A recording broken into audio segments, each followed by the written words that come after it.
pertemuan pengajian rutin Pak. ya, Dan itu difasilitasi oleh lembaga Pak. Nah itu yang membedakan mungkin di tempat lain kita difasilitasi lembaga. Jadi kalau masing-masing silahkan, lebih baik ditambah itu lebih baik lagi kan gitu. Nah jadi ada kegiatan pengajian dan nanti di situ tadi setiap kegiatan hari besar ada lomba-lomba yang mengarah ke sana. Bisa mungkin lomba mengaji atau lomba nasid lomba gitu. Iya, Ada bagai-bagai seperti itu Bu. Manajemen kalbu penting ya Pak ya. Bahkan para pimpinan nih Pak, kita setiap Jumat itu bergantian Pak memberikan ceramah ya. Iya. Itu ada gantian, kami juga bisa juga seperti itu, dan juga saya juga sebagai moderator Pak. Jadi semua diperankan di sana, itu biologi. Jadi diimplementasikannya ada, sehingga kita pun sudah terbiasa dengan ajaran-ajaran agama yang kita lakukan. Nah jadi itu jadi base kita untuk mengarah ke sana. Dan juga terkait dengan tadi yang ditanyakan Pak Arif, bagaimana untuk orang comfort zone? Jangankan di ASN Pak, di BI pun juga dulu ada Pak. Comfort zone itu ada, dan bahkan dalam tanda kutip gini Pak, kan kita dalam melakukan program budaya kerja itu melakukan mapping. Berapa nih pegawai yang memang sudah on track ikutin budaya kerja? Iya. Ada yang cuma diam-diam saja tadi kan, stay di situ. Tapi ada juga yang noise tadi. Nah, nanti ada perlakuannya bagaimana untuk yang noise tadi ya, manajemen terhadap pegawai-pegawai tersebut yang statis seperti apa dan yang sudah maju seperti apa. Nah disitulah ada program SDM kita tadi yang kita lakukan di dalam sistem kita. Jadi ada program-program pelatihan untuk orang-orang yang mindsetnya masih belum baik, ada coaching klinik dan macam-macam lah seperti itu. Nah, tapi kalau yang sudah tidak bisa dini lagi, terus nggak bisa, berarti sudah perilakunya begini, ya tadi dikasih exit policy-nya. Nah, oleh karena itu ya tadi di ASN juga, kalau kita buat program budaya kerja, ini pengalaman di Bank Indonesia Pak ya, sama dulu pun kita belum ada exit policy. Itu jangan sampai budaya kerja sudah bagus Pak, bisa turun lagi, karena tadi ada orang yang a priori, kok yang biasa yang mohon maaf, malah mengganggu kok terus naik terus. Iya, itu yang mengganggu. Nah, itu yang mengganggu itu. Nah, karena tidak ada exit policy, sulit kan, akhirnya dibiarkan seperti itu.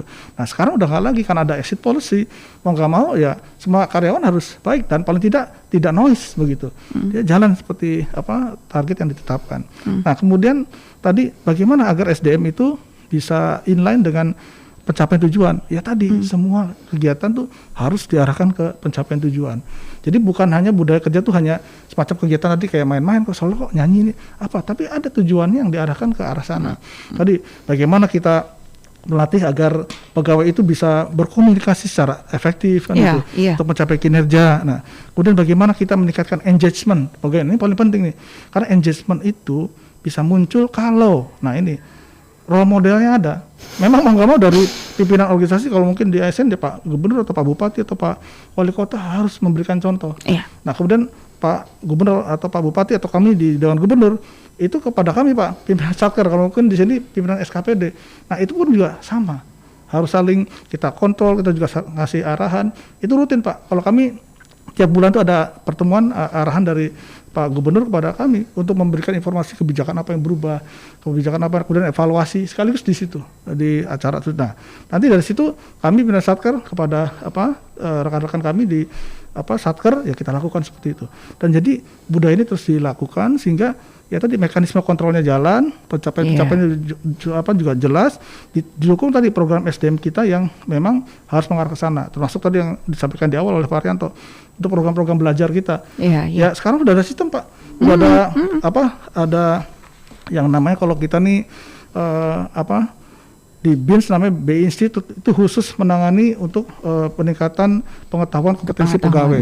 Jadi ilmu apa sih sudah ada Pak, di sana tinggal diambil. Bahkan program-program ikut peningkatan karir itu ada Pak. Misal kalau di kami ini ada, kalau yang dari pegawai staff ke asisten manajer seperti Mas Harif ini, untuk naik sebagai pejabat ada namanya program Sesmubi.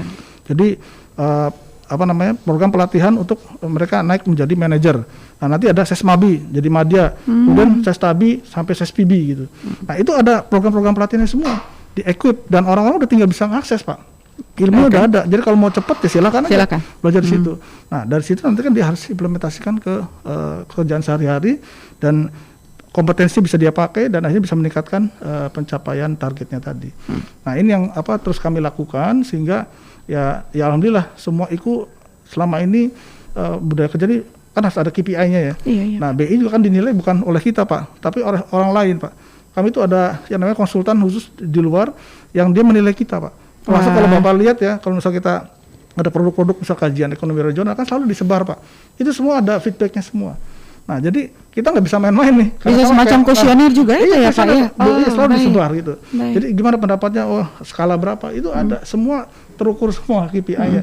Bahkan kami tadi, karena kami pun juga kelas dunianya, tapi kita masih ini Pak, bertahap Pak. Jadi kita nggak berani langsung world class, tapi ke emerging market. Jadi kita jadi leader di emerging market. Emerging market saingan siapa? Rusia. Kemudian negara Cina, Turki, negara-negara yang besar-besar yang ada di kita, Chili, Argentina gitu. Nah, kita harus leading di sana gitu, termasuk Rusia gitu ya, India. Nah, kita harus lebih tinggi dari mereka. Nah, ini yang harus kita lakukan. Apa indikatornya? Ya ada award Pak. Contoh pelayanan publik di Bank Indonesia apa? Oh, kita yang terdepan. Kebijakannya itu ada yang menilai dari lembaga-lembaga asing lainnya. Nah, kita ikut tuh Pak di situ Pak. Nah, jadi bukan hanya, mohon maaf, kita jargon misal kita luar negeri tanpa ada parameter itu. Nah akhirnya nanti, ini hanya jargon nih. Nah, kayak perguruan tinggi kan ada world class university. Katanya world classnya di mana kan?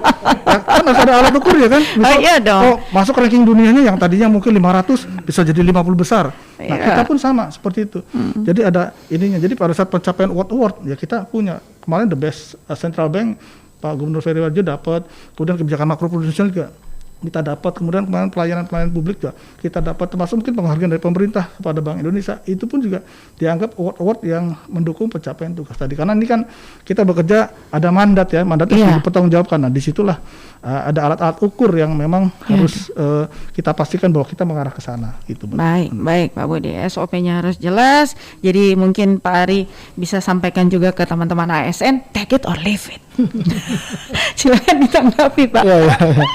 Iya, saya sekaligus menjawab juga pertanyaannya. Dari Pak Hasan dan Pak Arif ya. Kalau dari Pak Hasan terima kasih Pak Hasan. Terima kasih. Untuk suasana ini memang alhamdulillah sudah terbangun di pemerintahan kita sekarang, pemerintahan NKRI, di mana pimpinan Pak Gubernur, Pak Wagub itu selalu menegaskan pentingnya bekerja secara tulus dan ikhlas. Jadi itu selalu ditekankan kalau kita lagi ada pertemuan, semua harus bekerja sesuai tugas dan fungsi dan seterusnya.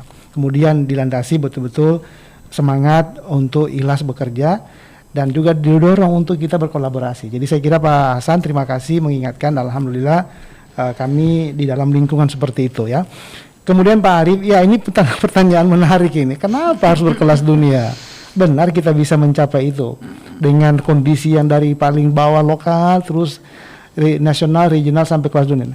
Saya memahaminya begini Pak Arif ya, karena bukan saya yang buat ini, karena ini ada di roadmap reformasi birokrasi. Ini memang sudah dibuat oleh teman-teman di Jakarta dan menjadi panduan. Tapi saya memahaminya begini, kalau kita bicara international practices itu kan dia mengedepankan prinsip bersama.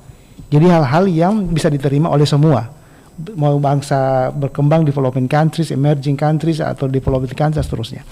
Dan itu kemudian menjadi praktek bersama.